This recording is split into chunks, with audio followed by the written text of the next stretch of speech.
Okay, let's talk about the 4 Ps of marketing. This is section 2C. So again, the 4 Ps, still the foundation: product, price, place, and promotion.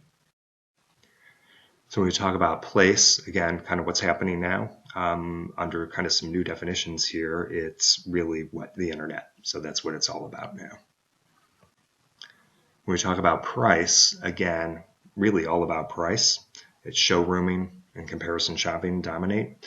Again, if you're not familiar with what showrooming is, I'm sure most of you are guilty of it. If you're not aware, showrooming is when we go to a retail brick and mortar like Best Buy, and we browse around, look at the product, touch, feel, play with it, and then we go back on the internet to find the cheapest price possible, and we buy it online. That's showrooming. Retailers are having a really difficult time because of this phenomenon. They're having a hard time staying in business.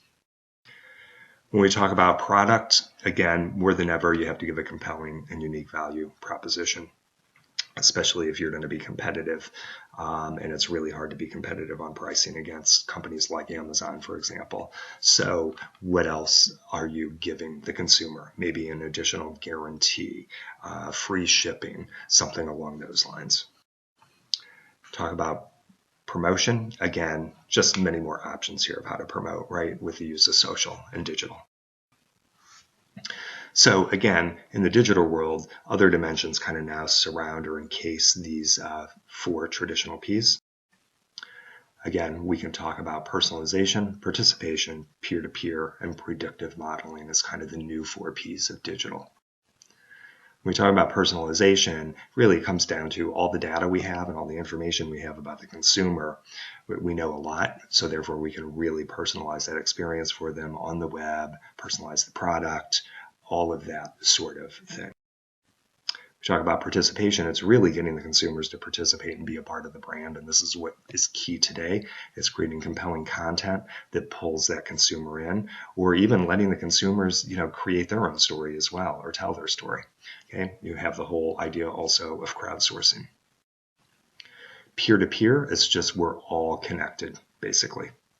So it can be very disruptive, and brands have to be careful not to control the conversation, but rather help direct the conversation.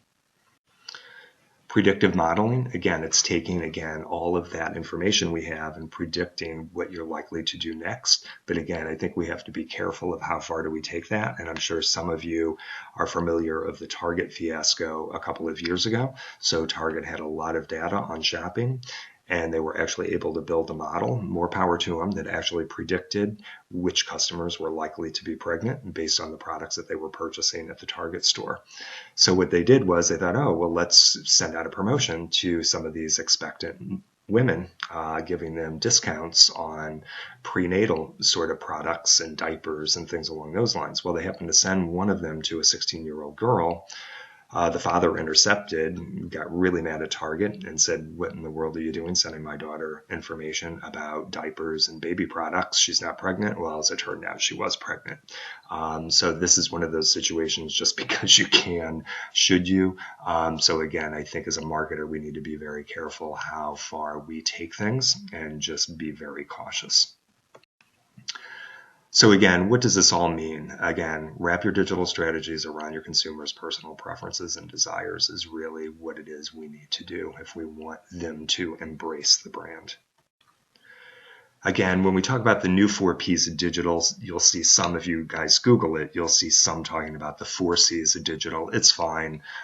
Just keep in mind, if I'm going to ask you a test question, it's going to be about my 4 Ps, okay? But you'll see all different ways of saying the same thing. So content, communication, community, commerce. So very similar to kind of what we were just about. But the bottom line, content is king. It's all about creating a good presence for your brand that is going to be compelling and help pull the consumer in. Again, branding today, and branding is much more than just a logo like it was in the old days of just push messaging, right? So again, voice of your communications, the format, the face of your company, the non-visual attributes like the customer service, and again, the placement of your product and your brand. Again, already mentioned Sephora. Again, a great example of building a really strong community. And if you're not familiar with them, I suggest you go take a look at kind of what they're doing out there on Facebook. Heidi Cohen was a colleague of mine at New York University, and she is a ClickZ author and a huge blogger with a phenomenal following. And this is one of the articles I wanted to share with you, the 7 content marketing formats that, again, you can't forget. So again, you've got social media out there is a must for obviously generating good content. You've got blogs, of course, are also essential. And she's also giving tips on within each of these. Images key, and I think we all know Instagram is totally taking off. You've got video. Video is a great way to help create that 360-degree view of your brand. It helps make things seem real, so don't forget video. Email is certainly not dead by any means, and we'll talk about email in a later chapter also, so you understand that. The email budget is only forecast to continue to grow. And why? Because it's the most cost-effective way to keep your customers engaged and to reach out to those that are interacting with you on Facebook, for example, as well, so you can have more intimate conversations.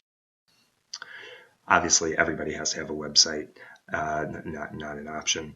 And then, of course, think about live events. And when I think of this, and when I look at this, and she's saying this, I always think of like Red Bull is like a great example of a company that certainly takes advantage of all of these things very well, all the way down to those live events. Just a phenomenal brand out there. And actually, I was just talking with a rep from Red Bull a couple weeks ago.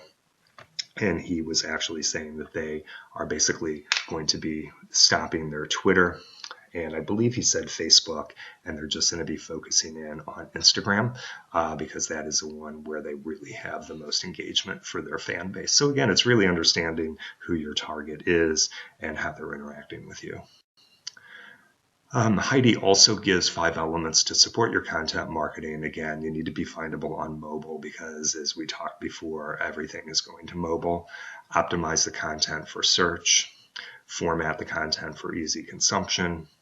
Incorporate good calls to action. Obviously, you always want a call to action, right? And that's why a marketer is doing this. And then have sufficient resources to create, curate, and distribute content. Again, it could be a bit overwhelming, but there's lots of software out there to help you do it, such as Listly, Storify, Scoopit, are all great ways to help you create and curate that content.